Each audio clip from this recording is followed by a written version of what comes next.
you want me to try and see if I can do it? I got you. Are you okay with this door being still open? So that if anybody else trickles in? Yeah, we're good. Alrighty.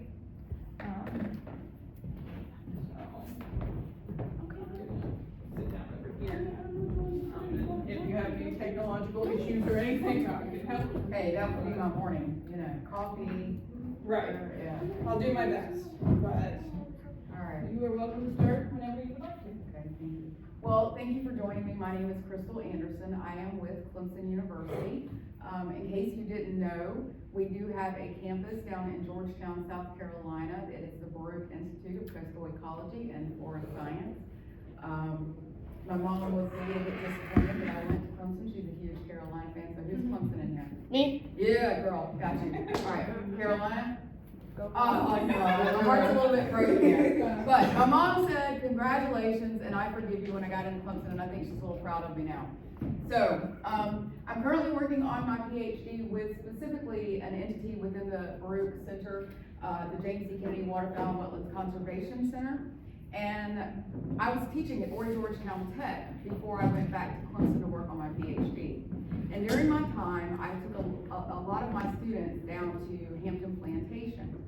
Within Hampton Plantation, there was a park manager named Jason Sellers who absolutely loved the community around Hampton Plantation. So has anyone here ever been to Hampton Plantation? So it's just over on the Charleston County side, across the line. And it was, again, one of those very original rice plantations.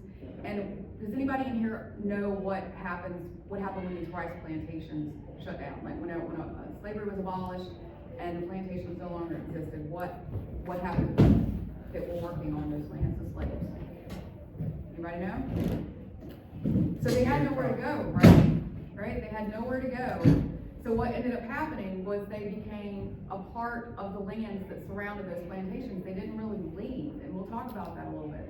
So what we have going on surrounding a lot of these plantations that are still here today are essentially the ancestors of all of the slave descendants. And so there's a little community down there next to Hampton Plantation. Some people call it Germanville. It's known on the map actually as McClellanville, South Carolina.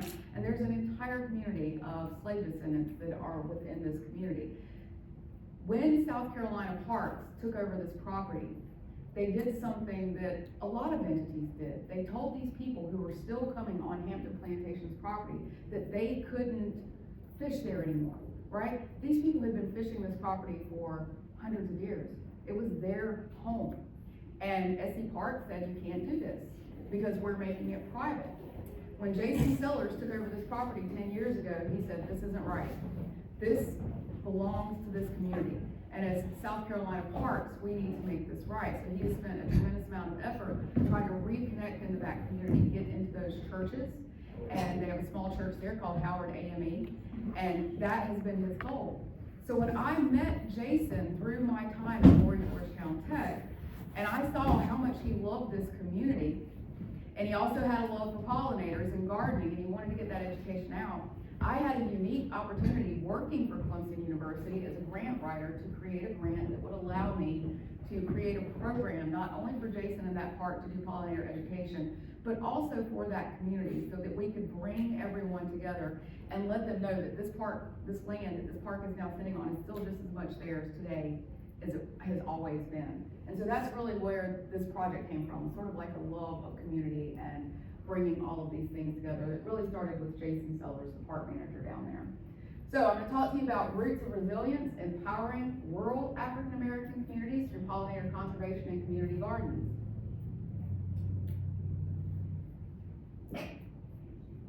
All right, so freedom and 40 acres. Has anybody heard about this in the history books? Nothing? All right. The freedom and the 40 acres? Yeah? So we know that with the 13th Amendment, that was the abolition of slavery. The next thing that occurred was what they called Special Field Order Number 15.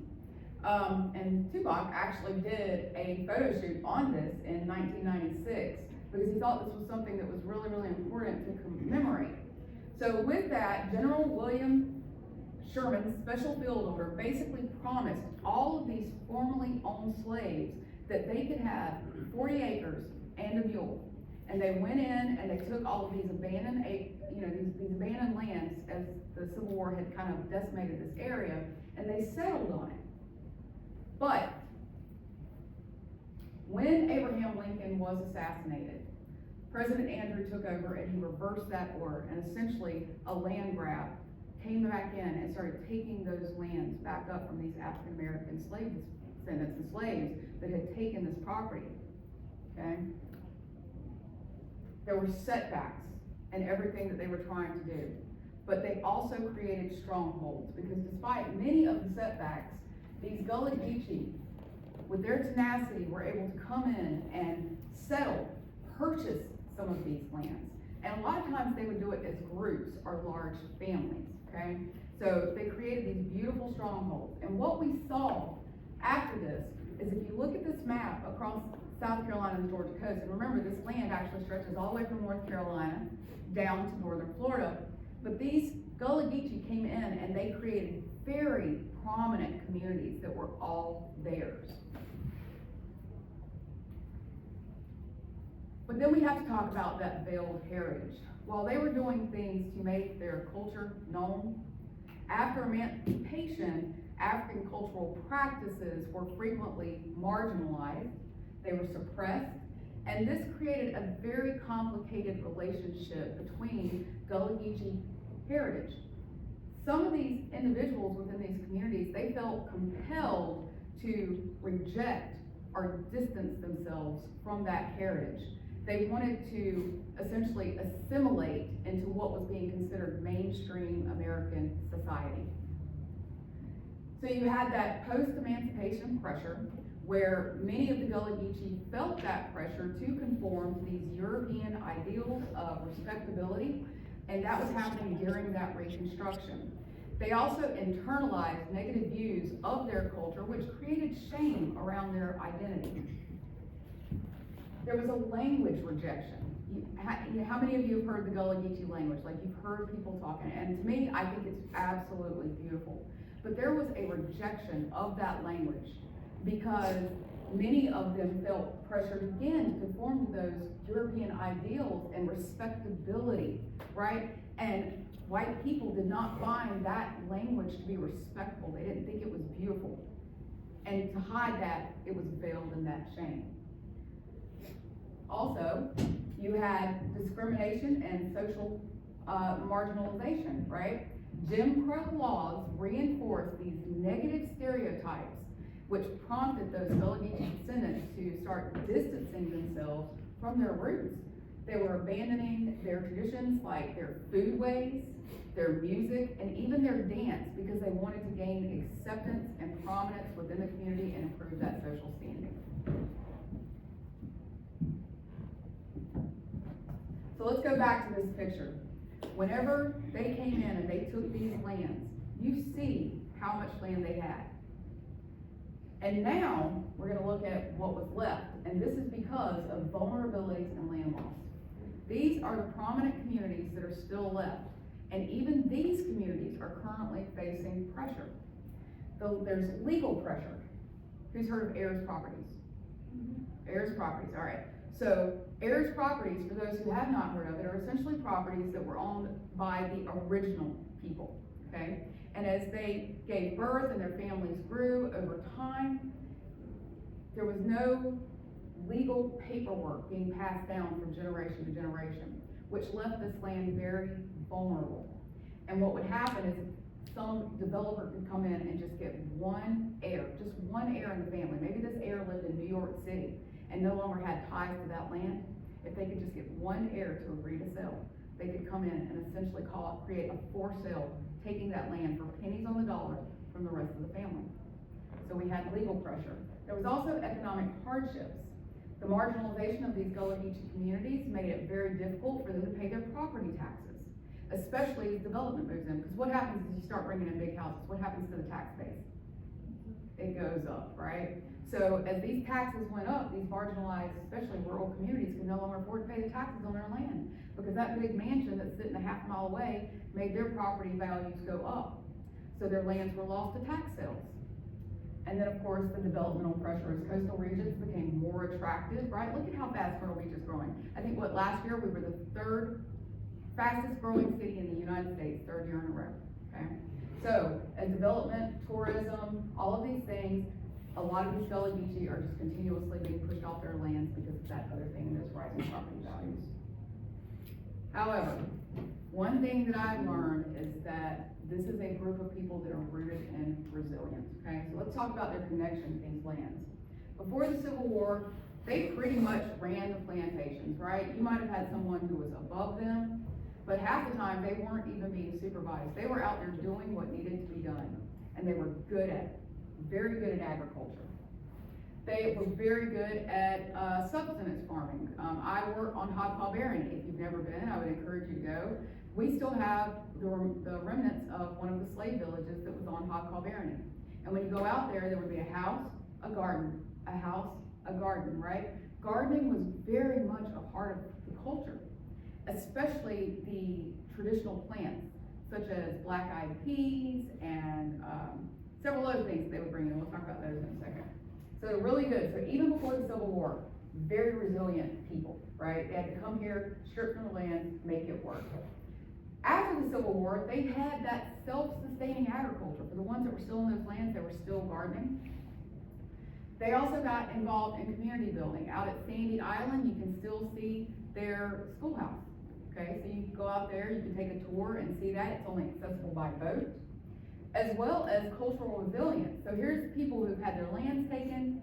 A lot of them, especially in rural areas, are living in poverty, but they have learned how to collectively take these lands and essentially create a sense of place and cultural identity. And that's what's happening out on Sandy Island and a lot of the other places that are still sort of prominent communities.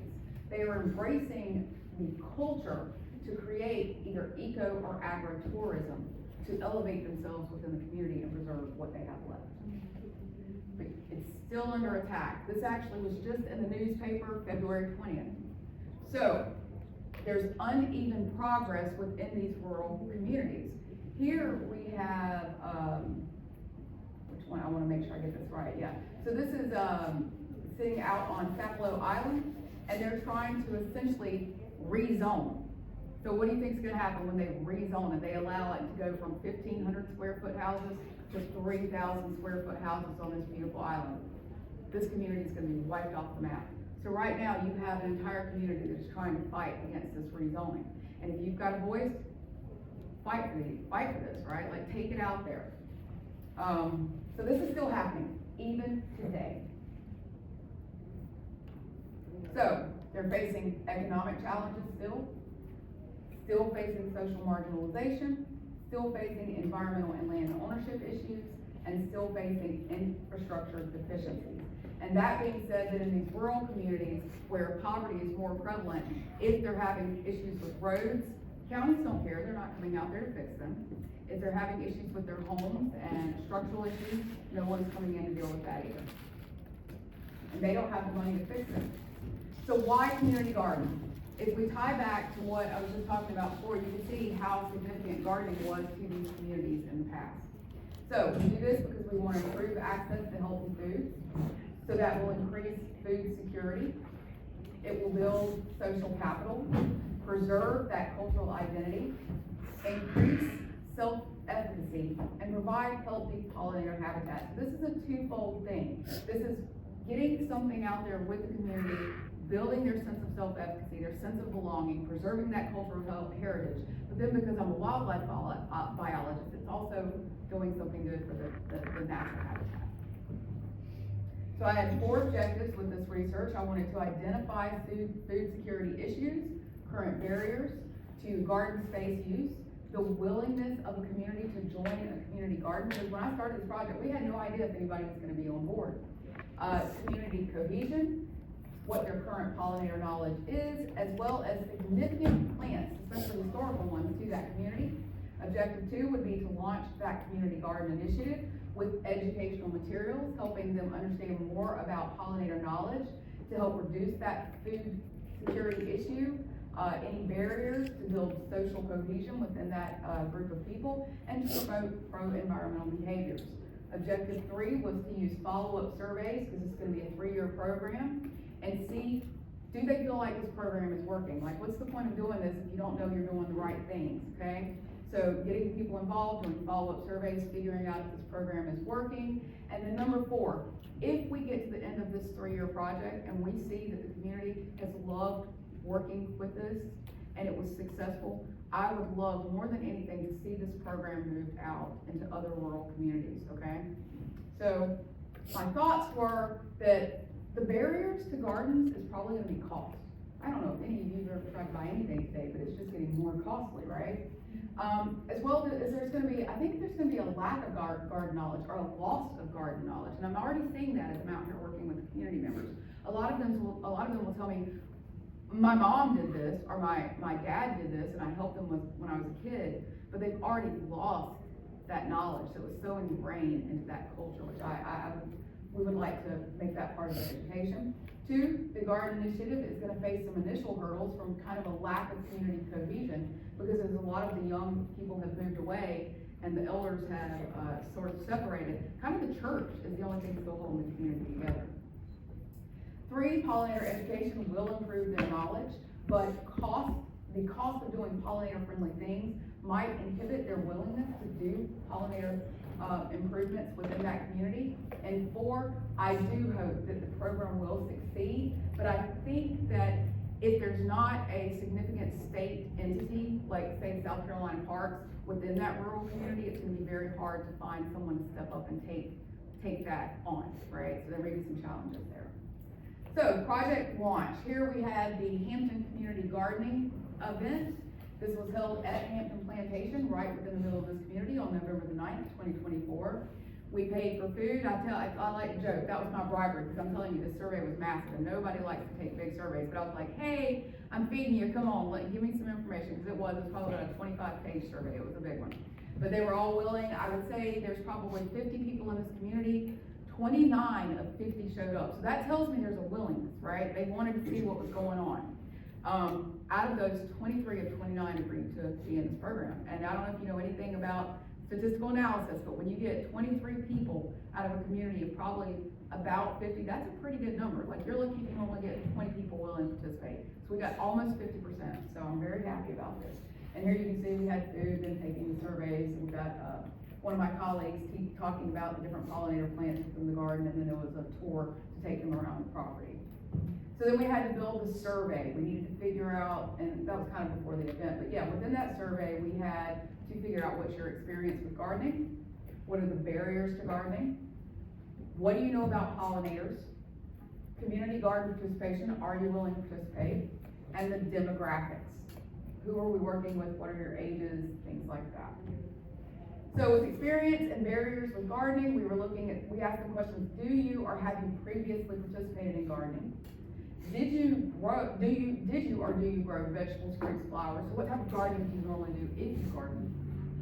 What age did you become involved with gardening? So is this something that you started when you were a small child, or maybe you're 65 years old and you need a hobby, right? Because that would go into your knowledge. And why did or do you garden?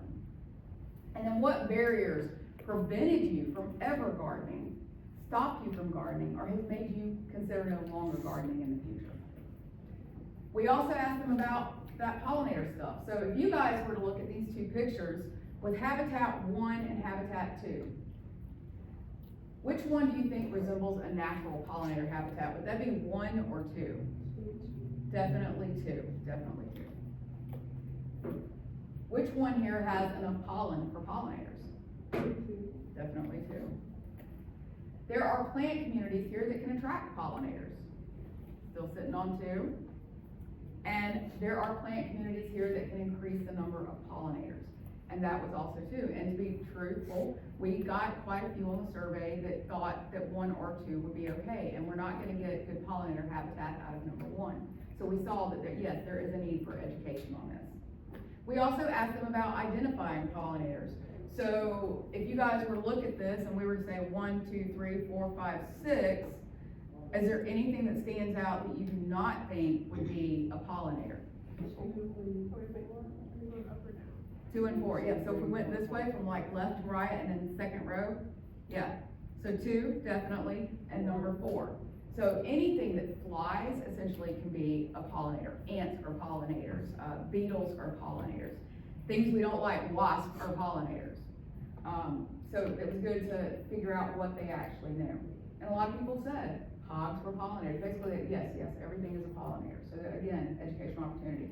But then of course we needed to know, would they be willing to participate? So we said, are you interested in participating? Why are you interested in participating? And then for those who said no, why are you not interested? We wanted to figure out what their barriers were. And what gardening activities, if you agree to do this project, would you be most interested in? And then the most important part of a garden is, what do you want to eat? So we had our cold season vegetables, our warm season vegetables, as well as what type of herbs they would like to use. And they selected the things, and we created an Excel spreadsheet that basically showed the things that were chosen most often. So we planted what this community wanted within that garden. Here was the garden development. We've been working on this since early January. You can see we started with a vacant lot behind the church. The church donated to put this in. We got that thing cleared. That was a lot of work. Had to take some trees out. We started building these beds. We ultimately ended up with 20 beds on this property, as well as having 4 pollinator educational beds over at Hampton Plantation, which haven't been built yet. They're coming. You can see the community members. Every single time I held an event that says, you know, who wants to come help? People showed up.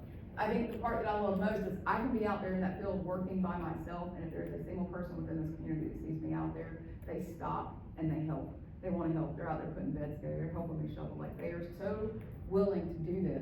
And then we planted about 2 weeks ago, and this picture was taken the other day. We've already got our first things coming up, and the community is like sending me texts like, the vegetables are up, they're popping. We got to protect them from the deer. So I was out there last week installing deer, which is why my hand, or deer fencing, which is why my hands are weak up.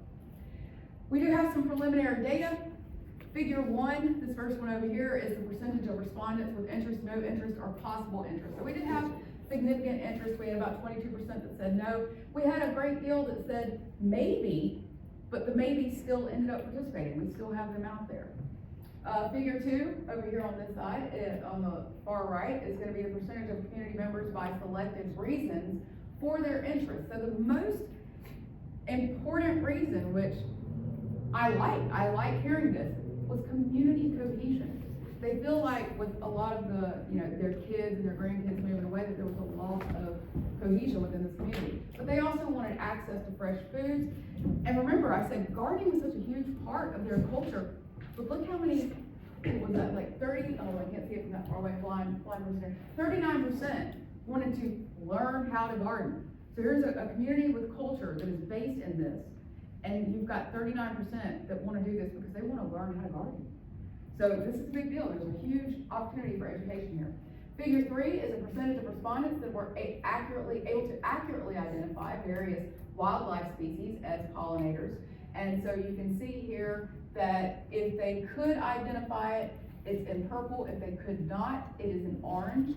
And so you can see that. They got bees right, dogs not so great, wasps they definitely didn't see as pollinators.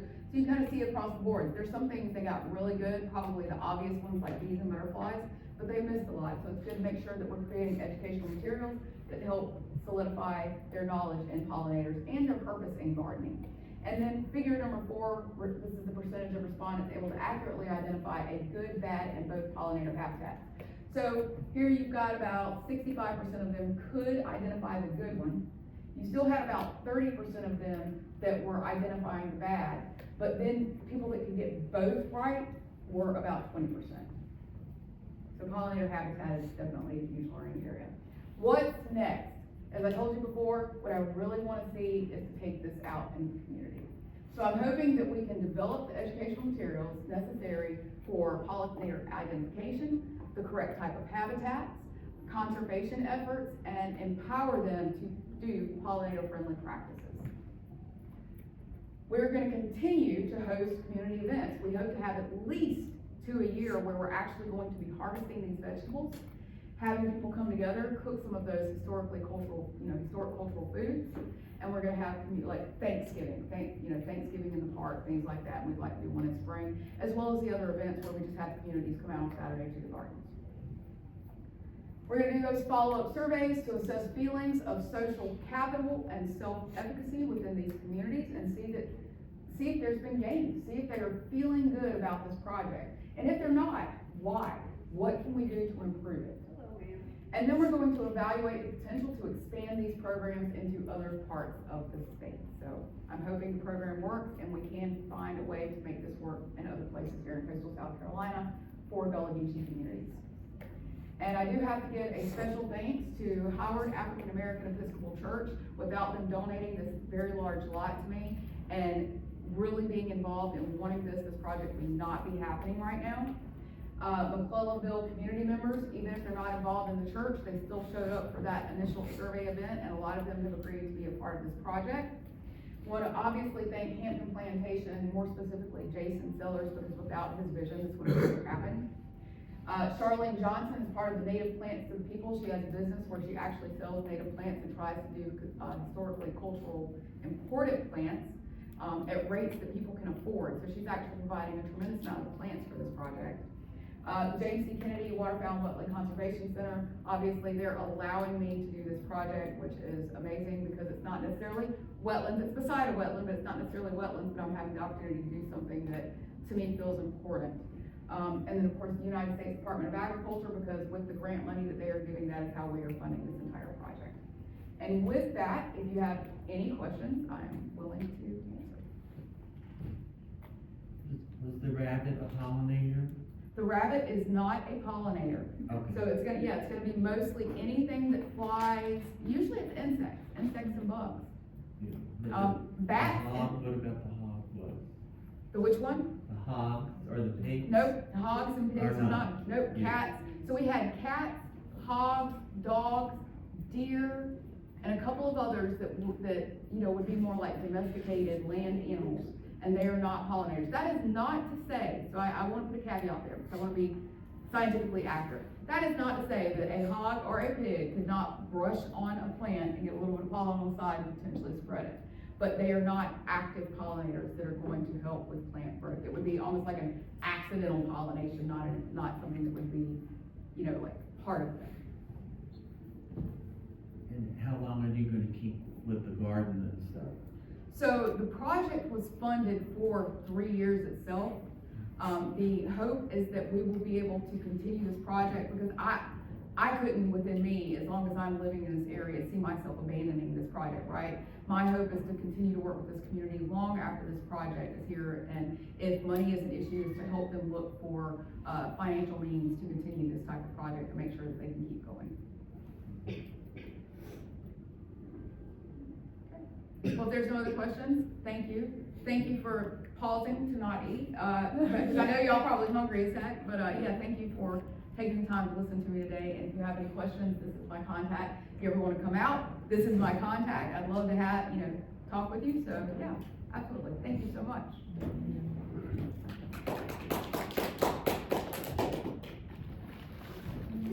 Yeah, I appreciate y'all not, in the museum, Yeah. we don't want any bugs and things in here.